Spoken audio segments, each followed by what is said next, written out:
This episode was filmed at a live training. Even though there are some references that may not make any sense, I think you'll find that you'll enjoy the overview of the lesson formats for the language area, the discussion of rhyming, respectful language, and some specific information about language for the children. So what I've got here, now this is actually from a manual that's going to be on your drive, but it's for 3 to 6. But given what I understand about your population here, I think there's a good chance even some of our upper elementary people will need some of the things in that manual. And definitely those of you who go up through 3rd grade, I'm sure that there are some students that will need that. Some of the language may seem a little bit like you're talking to a littler person though, because that's where it's from, but I still think it'll be useful for you. So at the top, you basically have all the lesson presentations for language. Now that's a little bit of an overgeneralization, but not a lot.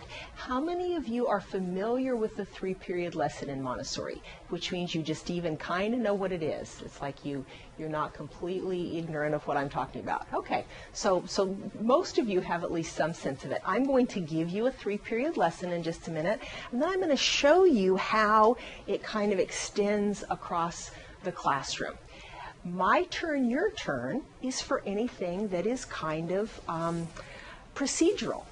Geometric inset exercises. Now, if you don't know what the geometric insets are, they are just plain figure insets that are used to help the child regulate their movements of their hand to be able to write the letters of the alphabet.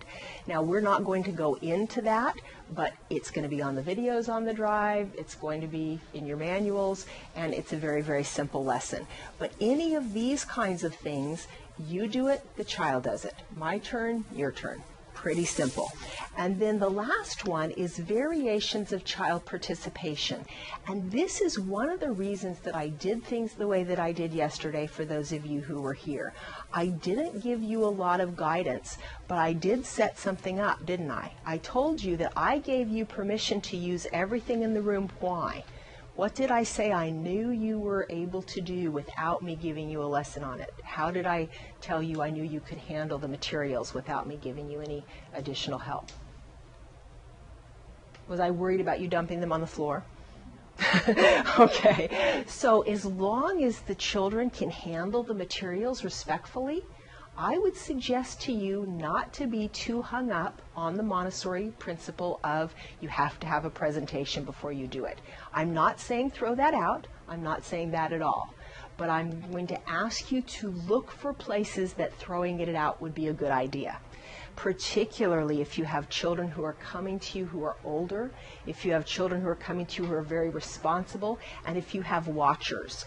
Watchers are people who would rather you not even talk to them while they learn to do something. They just watch it done, and a lot of them, they watch it done once, and then they can reproduce it with the precision that would blow us auditory learners away. Okay? So if you've got one of those who's coming and watching lessons, look for opportunities to give them permission to use the materials, because you'll be surprised. I am very much saying a lot of what I'm saying to you because I know many of you are going to be working at least part of the time with no assistant in your classroom. This is a challenge in Montessori, and I don't ever forget that for a moment, and so a lot of what I'm going to tell you is based on the fact that you're not going to have that ideal situation. You've got to adapt. You've got to see what tricks you can use to get those children working independently. So variations of child participation coaching is for giving ongoing feedback on complex tasks after they are introduced. So you've already given a lesson with something, but you just need to come in and slip in and give a little vocabulary, give a little brushing up to have them do it better. Reading aloud is a coaching experience. If the child is reading aloud, you're coaching him or her. with that experience. And so this is one of the places that's probably trickiest, because you don't get to just do the whole thing and ask them to repeat it. You have to listen for where to give feedback and where not, and we will talk more about that. And then writing, you're coaching the child in their writing. Then layout is used for very simple association exercises. This is related to the 3-period lesson, but there's less of a language part of it. So rhyming objects go together. Obviously, these are what we would call pre-reading or perhaps second language learning kinds of materials for the children that most of you would be working with. I've got to tell you, I'm not big on pre-reading. I think we got everybody except Justin and yeah. I'm not big on pre-reading. I haven't found it to be that useful. Auditory language games are a different thing, very different thing, and very much where I believe our 3- and 4-year-olds need to be working to be ready to do the Montessori writing into reading process that some of us discussed yesterday. But rhyming is essential. Rhyming is an assessment tool. Rhyming is a skill that if the children don't have that should be huge red flags for all of you if the youngest that you're getting them is age 5. So one of the things I would say is anytime you have any concerns about a child's language ability, check the rhyming. Do it informally. Have some objects. I mean, don't even make them just generate it from their head. Have some objects and say a word that rhymes with one of the 3 objects and ask them to give you the object that it rhymes with. Now, do tell them to say the names of the objects first. Some of your visual people, unless they engage that auditory part, may not be able to get there for you. But that's one of your big red flags if they're not able to rhyme. So the rest of this page is respectful language. It's a way to make sure that you're not praising and rewarding. In Montessori, and now as the research is showing increasingly, you're getting in their way. Encouraging is different. Asking them to notice their own successes is different. Asking them to compare their own work to previous work that they've done is very different. But you putting a judgment on their work, either positive or negative, is not appropriate. Now, for those of you who are just these gregarious, really warm people, thank and appreciate, because you're going to have to substitute something if this is a habit you're in. So substitute in thanking them for anything that they do. Oh, thank you for noticing that my hand was up and letting your friend know. Appreciate the things that they do. Oh, I appreciate that you cleaned that up as soon as I told you. That just makes it easier for me in the classroom. This is different than praise, but it needs to be genuine. If you're just saying it because, oh, I've been used to praising for 10 years and now I have to do something different, it's not going to work. You have to genuinely notice where what they're doing is something that you appreciate and is benefiting you. Does that make sense? And do you see how this is a way to give you some concrete examples to move you into more of a Montessori way of interacting with the children verbally in lessons and throughout the day? Okay, so we're going to put that aside for a moment and we're going to start with a 3-period lesson. Now, anytime that I have a 3-period lesson, I have to have something that I'm going to show the child. It can be a set of materials, but it can also just be the classroom. If you're working with second language learners, then I can say carpet. That's period 1. This is the carpet. Okay, now I have to make sure that I'm specific. They might think I'm talking about shoe or something with the way that I'm gesturing, but this is carpet. Okay? And then second period is show me carpet. Here or here? Point, y'all. Okay, that's period 2. You just have to find it. I give you the terminology, I give you the wording, and you have to find it. And then period 3. What is this? There we go. That's a 3-period lesson. But there's a lot in there. Have you noticed that? You know what the first period teaches you? If you haven't presented it, don't expect them to know it. Whether it's grace and courtesy or terminology or your classroom procedures or anything else. Present, present, present, present, present, present. Don't test, present. And then number 2 is that they're going to be able to identify it from an array long before they can speak it out to you. And so this is one of those ways to structure success. It's one of those ways to see whether or not you're on the way, but you're not there yet. So use that period 2. Now, a little bit later, we're going to do kind of period 1.5. And it's not a Montessori thing, it's a Susan's Montessori thing, but we'll talk about that in a little while. But for those of you who think flashcards don't belong in Montessori, that's one of the reasons I talk about it that way, so that maybe I can help you see that it's a step that's kind of in between those 3 established Montessori steps. Okay, so now what we're going to do is we're going to look at these different things that we have here, and we're going to give some actual 3-period lessons with them.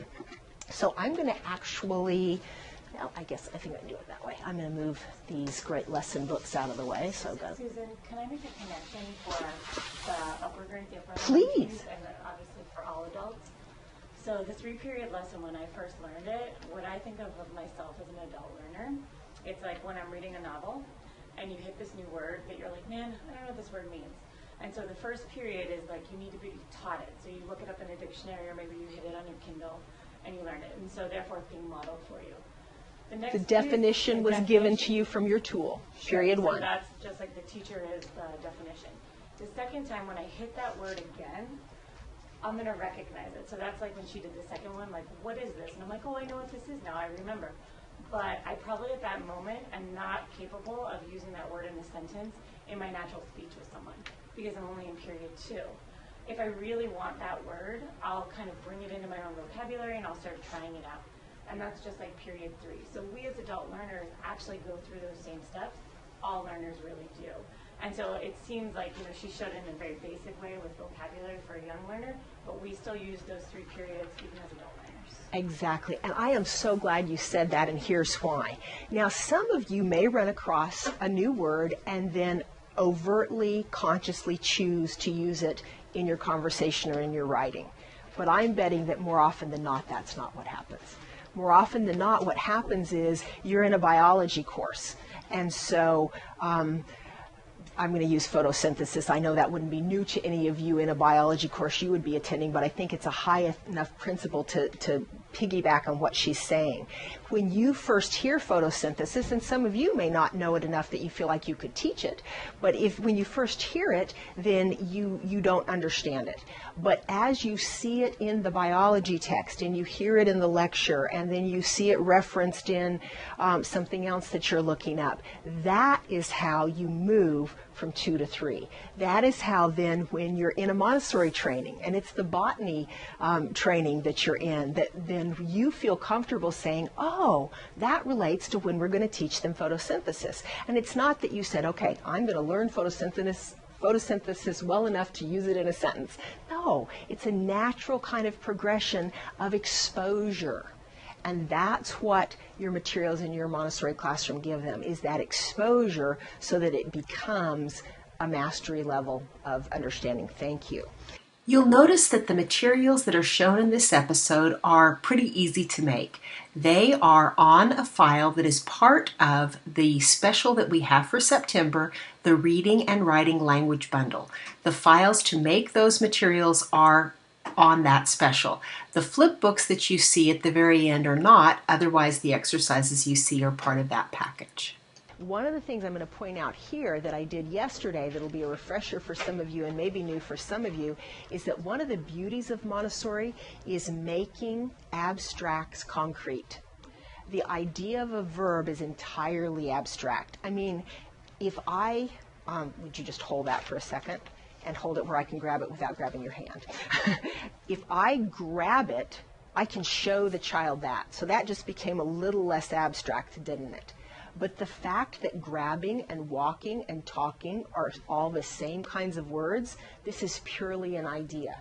And one of the things that Montessori is wonderful about is now you have something to tack that idea onto. You can hold in your hand. You can't even just see it, you can hold it in your hand. And that's where it's really, really an amazing thing.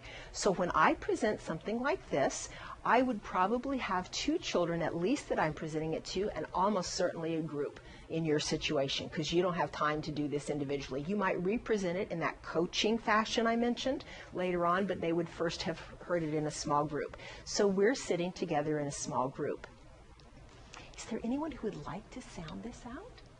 And after you sound it out, guess what? You're going to do it. Is there anyone who would like to sound this out and then do it? Yes, please.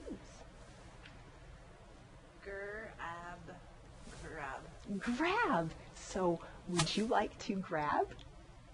Okay, great. So when we use these cards, we're going to sound out the verbs, unless we just know them. Now, if we know it right off, do we sound it out? No, we just say the word.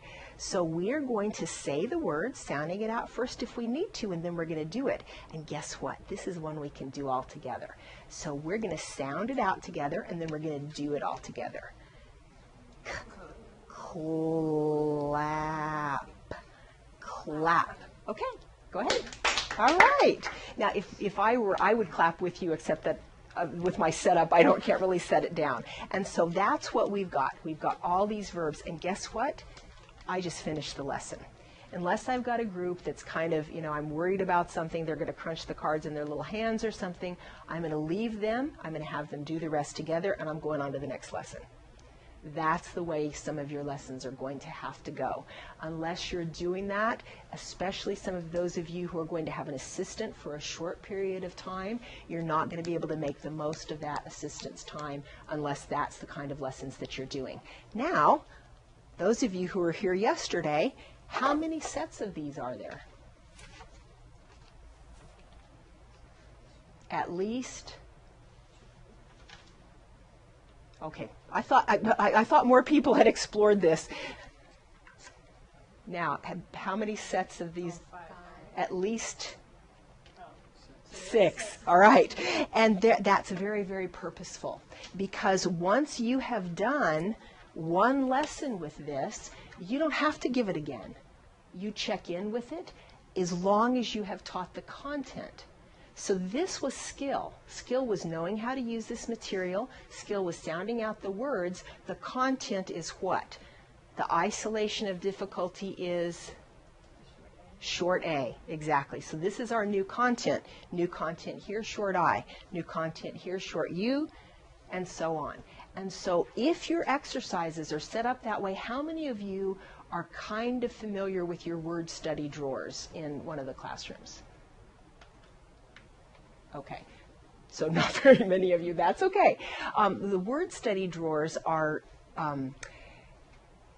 hardware cabinets, and each exercise in each drawer works with some kind of a vocabulary exercise. So might be alphabetization, your opposites, classification, there we go, antonyms, synonyms, all of those different kinds of aspects of vocabulary study are in there. And there's a series of exercises. And so it gets harder and harder, but it's the same kinds of exercises. So once you've learned to do one of them, you can move through on your own as long as the concept has been presented to you.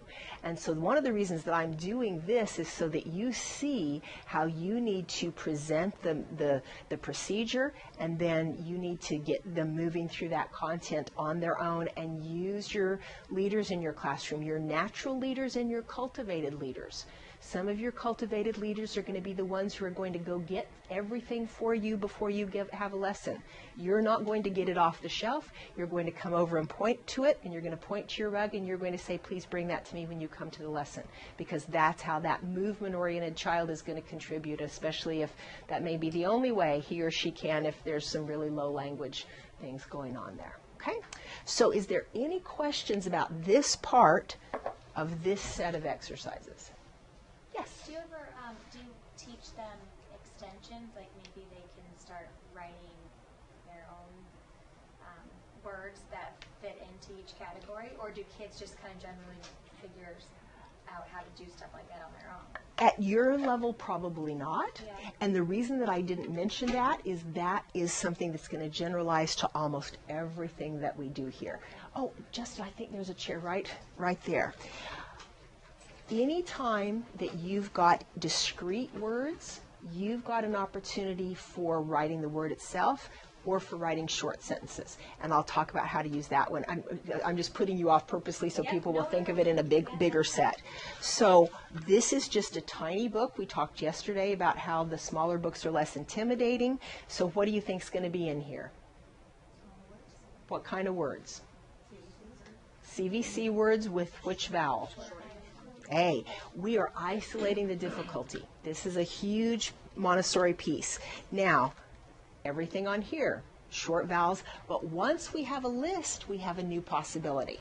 So when I get through kind of doing this lesson overview, and I'm going to set you all to doing some things with it, I'm going to get out the game cards. They're just made of paper because I couldn't find mine to bring, but I mentioned to some of you yesterday, anytime you have a list of words, I have a whole set of games that the children can do with those, and so that's kind of one of the things I'm going to set you to doing on your own.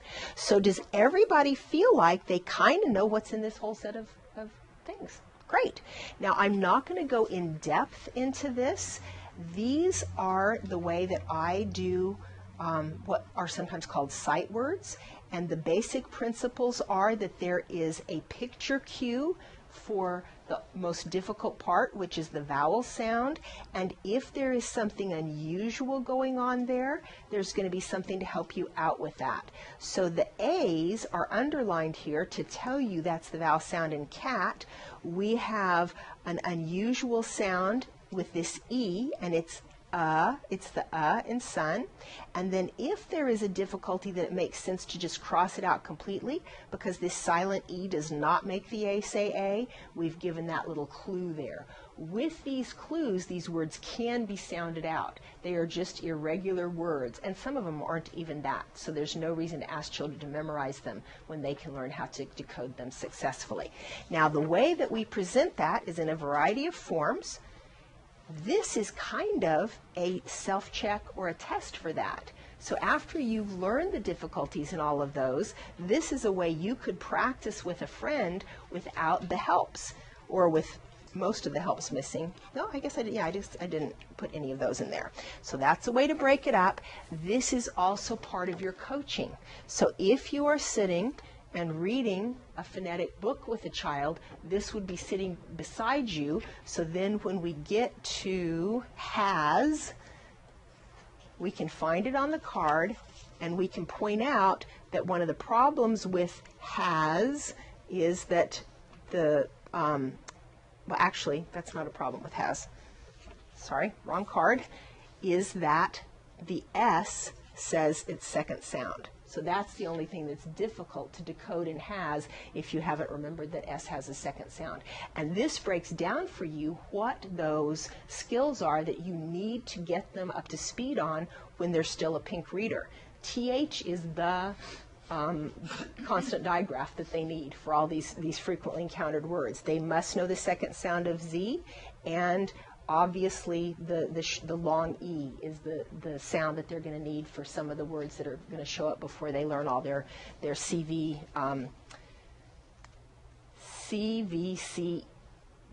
patterns. I'm so steeped in pink, blue, green that some of those terminologies that I know kind of translate it for you, I have to take a second to do. So the next thing that I'm going to do is I'm going to ask those of you who were here yesterday, how would I present this? Now, did everybody at least look at these? Okay. How would I present this? Child hasn't done any flip books in your classroom at all. How would I present it? Okay. I am going to suggest that this is one of those things that's going to have to change for some of you. You're going to have to jump in there and just do it. I don't remember how to present that. It's not that hard. I know that they have to read the word, and I know there's a picture on the back to help them. So let's see. Maybe I'll just read them the book. You're not gonna mess it up, okay? You may not do it as well as you do it later, but it's okay. Yes.